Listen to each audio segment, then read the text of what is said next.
I think like this kind of combines, more my social side and my nerdy side in the best way. Like I get to stay technical, but I also get to like talk to people. I haven't gotten here by just kind of like relying what people think about me. I kind of had to like scale back and kind of think about what I think about myself. It's actually been something that I've worked really hard on. My storytelling skills, I don't know if you could actually tell because now I'm like babbling, but it's because we're having this conversation. But kind of made a pact with myself last year to be like, I'm over imposter syndrome and now I'm just going for it. Like literally, I was like, I'm going to be confident. Welcome back to the Code and Content Podcast, the podcast for conversations at the intersection of code and content. Today on the podcast, I'm joined by Evelina Wahlström, one of the newest members of the Sanity team and someone who you've probably already seen before, but maybe haven't met. She's only been on the team for about 2 months and yet has already made a great impact. You may have seen her on our YouTube channel and doing live streams, what's new, community features, and all of this. We just recorded some content together for an upcoming product release, which was part scary, part exciting. And I wanted to talk about that change going from full-time engineer to now content creator, face of the business, company mascot, and all of the expectations and uncomfortable moments that can bring up. I'm all too familiar with those. We had very little time to record this episode and had to fit it in between a few other appointments. So we probably sound a little bit rushed, but I wanted to get this conversation out there so you could all get to meet Evelina. She's great. You're going to see so much more from her as we've got so much to roll out over the next few months. So now my chat with Evelina. Evelina, welcome to the Code and Content Podcast. Thank you so much for having me. No worries. Now, you're one of the newer faces at Sanity, so that's why I wanted to get you on here. Not only are you a fresh face at Sanity, the company, but like you're one of the faces of the company. So that wasn't the case 2 months ago. You were still an engineer at a travel tech startup. How did you end up here? How did I end up here? That's a good question, actually. I have been an engineer for 5 years now, so not my whole professional life, but for quite a bit. But I think during that whole time, I was kind of thinking, am I a typical engineer? Do I want to do like engineering full time? Kind of struggling with kind of like, I don't know, not fitting myself into a box, because I think an engineer can you can do different things as an engineer. And I was more like a product engineer. So like a full stack, I would say, but more product leaning, did a lot of kind of end-to-end work with product manager close to them and kind of led work in that way. But I was just like, I don't know. I was wondering if I should combine my skills as an engineer and kind of my other skills, and actually combine them into something greater. I think that's kind of where I was going back and forth. And then that's kind of when Sanity reached out to me. So I aligned really nicely. How do you define those other skills? Yeah, I was being really vague. Well, the other skills is basically, I would say I'm a very social person, and I like to talk to people. I always defined sounds so serious, but as like someone that's very curious of knowledge, but also curious of people. And I think that's been defining me throughout my life. Like I studied molecular biology. So I studied something super kind of heavy on the knowledge side when I was younger. I come from a family of doctors and nurses. So that's kind of what I ended up doing. And, obviously I'm not doing that today. And then I ended up doing coding first. I went through a boot camp, but I've always had this very curious of people side to myself, like being super extroverted, asking people too many questions always probably. So I think like this kind of combines, more my social side and my nerdy side in the best way. Like I get to stay technical, but I also get to like talk to people about what they're doing. So I think it's a really cool combination of skills for this job. Cool. Sorry, I'm not talking about myself as like cool combination of skills, but. No, I mean, but a huge percentage of this job is talking about yourself. And actually, to the degree where I've wondered, is like a key requirement of doing this sort of work is like being an oversharer. I don't know if you identify yourself as that as well, but like I get excited about something. Myself.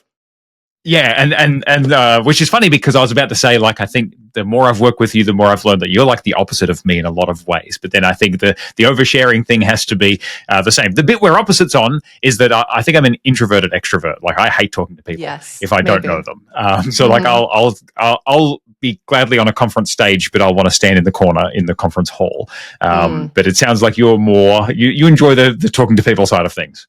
Definitely. I've done those personality tests and I think I'm like 88% extroverted. Like it's actually like I'm so far on the extroverted space that I am not very much like I don't have much introvert in me at all. But I will say though that I am an oversharer, and I'm also a very transparent person. So like what you see is what you get. And like I think I just enjoy these interactions and just being like in that setting. So we've talked a bit about self-promotion as well. You've got to go into bat for yourself, I think, to get this line of work. And I think in general it's a good thing. I don't like the stigma around that people shouldn't promote themselves. I don't know if you've got thoughts on that as well. No, I agree. I've actually worked a lot around self-validating myself because I think I relied a little bit too much on like, I know this is not exactly the same thing, but I'll get there. That I used to be so much more reliant on like external validation and being like, what do people think about me or what should I do? Like I come from this background and I've studied this and now I've been an engineer. Like, should I continue on that track? And then I think like in order to do something different that I'm doing now, like I haven't gotten here by just kind of like relying what people think about me. I kind of had to like scale back and kind of think about what I think about myself and just kind of have like a good feedback loop. Like it sounds really weird maybe, but I have these weekly reflection sessions where I think about like how well I've done in a week. And it's not about like the goals I've set. It's more around like the wins, the learnings and all of that. And I think I did that for like a year. Like I've done it for a year now. And I think I just realized, okay, like what I really enjoyed was kind of things that were maybe outside of just like day-to-day coding. Like even though I really love like my that side of myself and like sit down and have those kind of like deep focus session, like I really love them. But I realized like I was kind of like pinpointing and seeing like, okay, well, I'm liking this and this is a win. Like, and I just realized that, sorry, I feel like I'm a bit off topic now. I was like, keep chasing that thread because I'm terribly interested. This is what happens with me. I'll start somewhere and then I end up somewhere else. And this is why, I like to chit chat, but yeah. This is why I didn't need to prepare many questions because I've learned this about you too, is that you like to talk. But also too, this is great. We're just revealing more ways in which we're different because you couldn't get me to sit down with the system to reflect on my own self weekly. Everything I did yesterday's terrible, and what can I do today? That's kind of the way I go about it. I guess that's one way of doing that. Like it's a similar way, but you're kind of just like restarting every day. I don't know. But we were talking about self-promotion, right? Yes, self-promotion. And actually the reason I wanted to bring up self-promotion is because, I mean, the first time that I saw you was that you gave a talk at a meetup that we ran in London there last year. And even just putting yourself up for that sort of thing, because I know there's people have trepidation about that, right? And they probably see somebody like yourself or myself and think, oh, of course they can do that, or they love to do that or something, and sort of refrain from doing it. But I get that it takes some self-determination and some self-will to promote yourself and put yourself up on stage like that.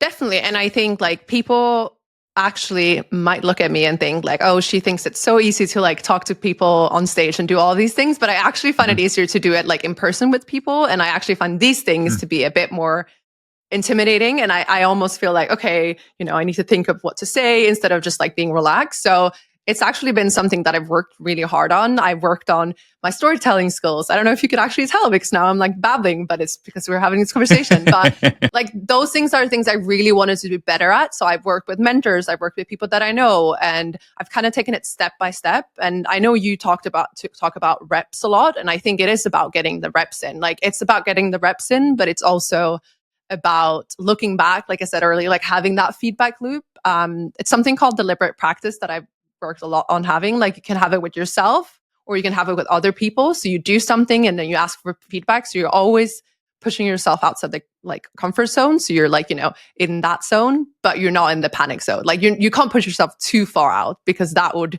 actually be panic. But if you push yourself a little by little, and then you get like the feedback of like this, you did this well, or you could do this better, then you know what to do better for next time. So I think I've just like little by little put myself out there, done conference talks, done, events like you did, or like the meetup. And then I just realized like, this is so fun. I love interacting with people and like sharing what I know and just like, understanding and learning from others. So for sure. No, that incremental improvement is really important, and just trying to get 1% better every day. Yes. Think about that a lot as well.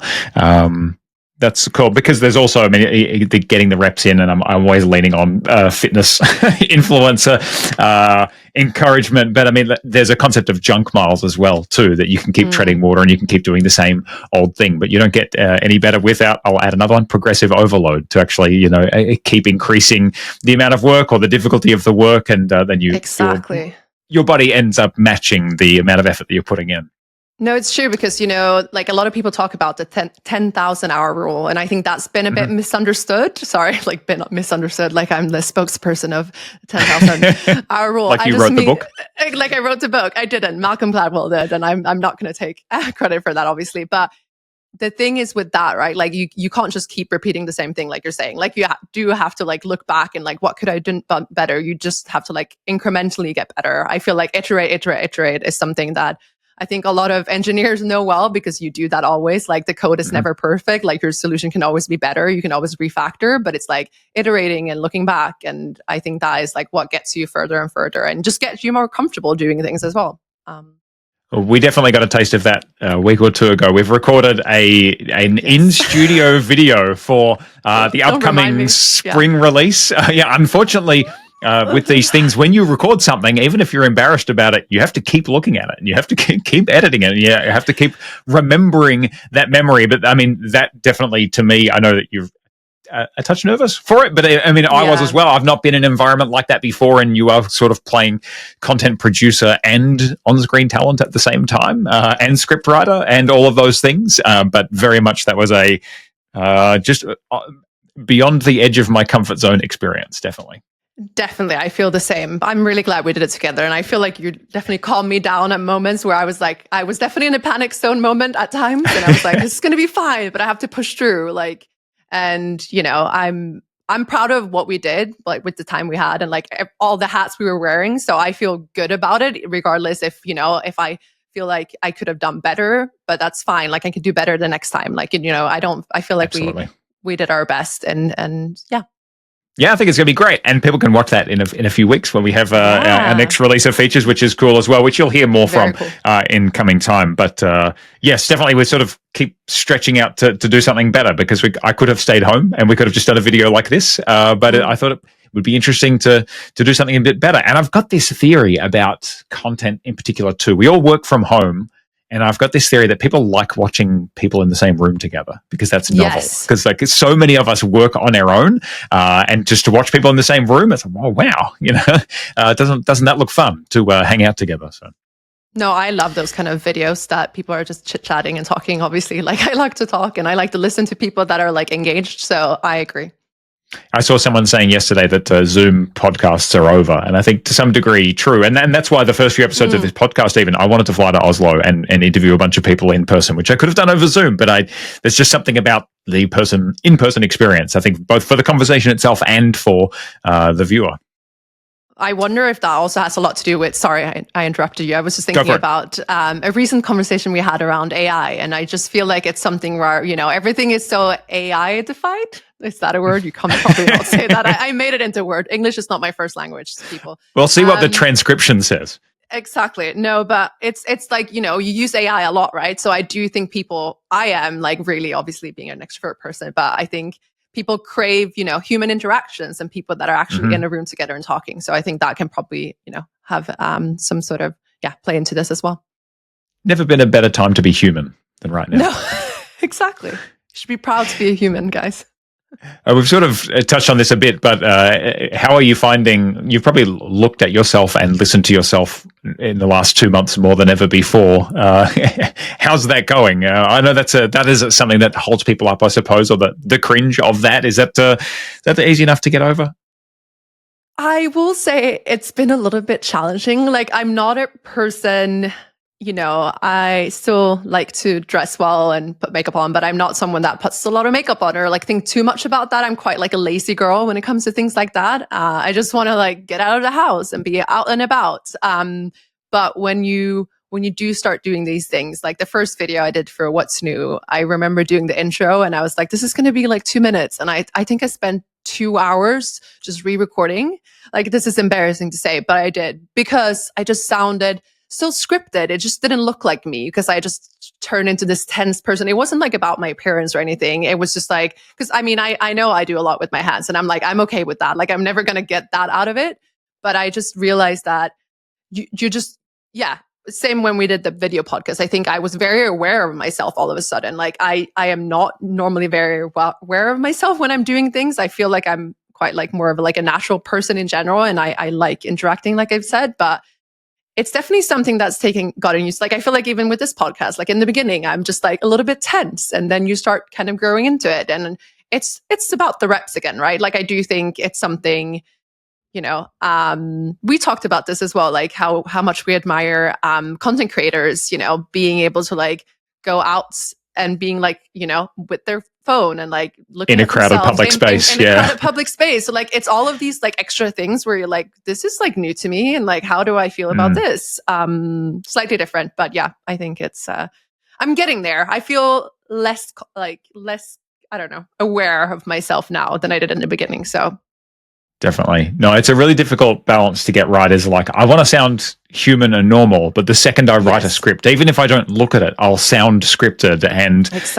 trying to break that down is very tricky. But then too, like you play it fast and loose, and then the conversation or the context just sort of gets blurry, and it meanders too long, or it's not like relevant enough. So like last year I recorded some interviews as well, and I thought, well, I know these people. I won't really need to prepare any questions. And with one person, I had a conversation, and I think like after 2.5 minutes, I sort of ran out of things to say. And I'm like, what? I've wasted this person's time because I thought we could just like vibe out. And so you're sort of finding that balance of I should put in some preparation work. I should like write up some questions, but I don't want to read them verbatim and script out the answers. No, I think it's such a challenge, though, I've realized, because we've talked about this previously as well, around like how much prep work do you do versus how much do you kind of, be vibing instead. And I think it's like, I definitely don't want to sound scripted, but I do think I have a tendency to just talk and talk. And I just want to make sure that it's concise. Like I have that in my writing as well. And that's something that I'm working on. So and also when I'm nervous, I get even more like, okay, I'm just going to talk. So it's a balance of, I think someone told me that it's around like, you can write things down, like maybe bullet points, like step by step, this is roughly what I want to say. And then you basically talk it out loud and like, practice it a couple of times out loud. We've spoken about this as well. But then once it's like go time, you don't look at your notes. Like you shouldn't actually look at your notes, because then you end up being like, okay, I should have said this, what about in this order? And then, so I think there's a time and a place where you have some sort of script, if it's just bullet points, but then when you actually go time, you should have practiced it enough, I think. So it's like you have to trust yourself that it's in the backbone a little bit. That's just, I guess, my point of view at least. I'm looking forward to trying to crack the code on that, because I know like before we did this most recent product video recording recently, I sent through some examples of I was trawling YouTube for product announcement videos, and there's just so many bad ones. And it's, two people very scripted looking at the camera saying, we are very excited to announce the release of, and it's so excited, right? Oh, like, so excited, right? Very excited. Did we avoid the word excited? I think we probably subconsciously wanted to. I think we did. And I think we said cool a lot. I said cool a lot. I tend to say cool instead. I think we said stoked. I think we used, other types of words for this. Synonyms. All right, synonyms. Cool. Yeah, exactly. We didn't get rid of it fully, but it was, yeah. Maybe that's the sign that we'll be a grown-up company. Like at some point, you'll know Sanity's gone completely corporate when we do start with today I'm excited to announce, etc. Yeah, that's right. Was there any, and this is a funny question to ask because I'm part of the subject of the question, but I know you were stepping into a department with some people who were already big personalities at Sanity and known entities. And now you're like, I think what's been really great to see is like you just jumped in and you're producing content on our YouTube channel and everything as well. Was there sort of any concern with like how you would fit into the mix of the other people that are already the faces of the company? I know I'm in the room and you're answering this question, but I'm wondering, like, was there any trepidation with that? I mean, I would say though, like, yes, like it is still scary when you jump in, and the person I was replacing, Cap, who's great, or maybe I'm not replacing her fully, but she left, and obviously I joined, and I think there was definitely. I hate the word imposter syndrome because I think I've just talked about it too much in my life, and I'm just so over it. And like, I kind of made a pact with myself last year to be like, I'm over, I'm over imposter syndrome and now I'm just going for it. Like literally, I was like, I'm going to be confident now. And like, I am me and this is who I am. And like, I can't compare myself to others. And like, I know I'm doing my best. But it's good. And that's the flip side of self-promotion, right? Like you believe in yourself. Yeah. You believe in yourself. But it takes like a lot of practice. I feel like it takes a lot of practice to get to a state where because you will have moments of wobbling. Like I think, especially when we did the video podcast, I definitely like, I feel like you saw it on me. Like I was like, I was like a bit caught in the moment. What's it called? Like when you're like caught by like the deer in the headlights? Yeah. Like it was like, it felt so serious. And I was like, oh, right. I'm supposed to do that. And obviously you have done so much of this. So you were more comfortable. Well, to the side, or to me, you looked much more comfortable. And you like a duck treading water. Like no, but you were but you were like on fire and like you are in videos and like, and I think that was like super inspiring. So yeah, what I'm getting at is like, I found it super inspiring to be in a team that has done this and has big personalities because I'm not going to say I'm a big personality myself, but I'm also a person that obviously likes to talk and is kind of like likes to engage. So I do feel like I get inspired and I get energy, also being the extrovert I am, from people that are like that. So I feel like I'm just like constantly being challenged and learning. And like, I feel like I'm evolving and just feeling like I'm in a state of constantly being better. But there has been, I've been here 2 months now. There's definitely been moments where I've been like a bit, I don't know, intimidated by it. But it's also like the only way through is through. Is that again, English is not my first language. And sometimes I use phrases and I'm like, I don't even know if this is a phrase. But yeah, no, the only way out is through, something like that. I'm butchering that expression as well. But no, that's a really good way to look at it, is that, because I know I'll talk myself out of situations thinking, well, I can't compete at this level, with these people in whatever that is. But to look at it rather that, okay, this is an opportunity to compete at this level.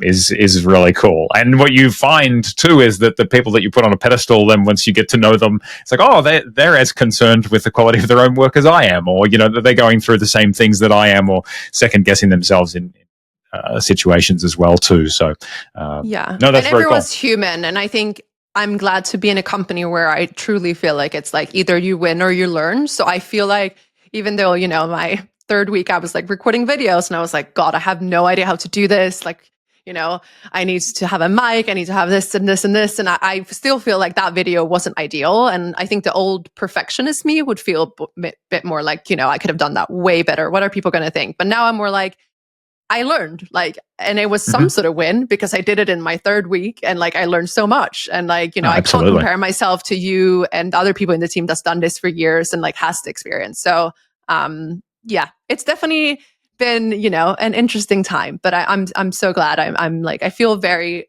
inspired daily, which is fun. So awesome. Well, no, you've been a great addition to the team, and it's really cool to see that you're already producing content already, which is the gold standard of what we do here. So yes, keep an eye out for Evelina and myself in a brightly lit studio environment coming to you, and a webinar near you in the near future. I know, God, it's scary, fun. It's going to be great. It's going to be great. It's going to be great, and the next one after that's going to be even better. So that is true. That is true. Onward and upward. I'm actually already finding that this forum, like I do find like podcasting to be such a fun forum to play with. So I do want to explore it more. So people be kind out there for the first one, but I think it's. Well, I'm learning in this whole thing too. Like I said about like my interview that went for 2.5 minutes there last year. Like this is to me an opportunity to try and exercise those demons and just keep getting better at this, and even figure out what the format or the point of this is as well. But I think I partly I wanted to introduce the Sanity community to yourself, even though you're already out there and very visible, which is great. So. Yes, I think that's all I wanted to cover today. Thanks for joining us on the Code and Content podcast. I'm sure it won't be your last visit here. Hopefully either. not. I feel like I have more things to say. Well, I always do, I guess. So it's fine. I guarantee you will. All right. Thanks for joining us. Thank you.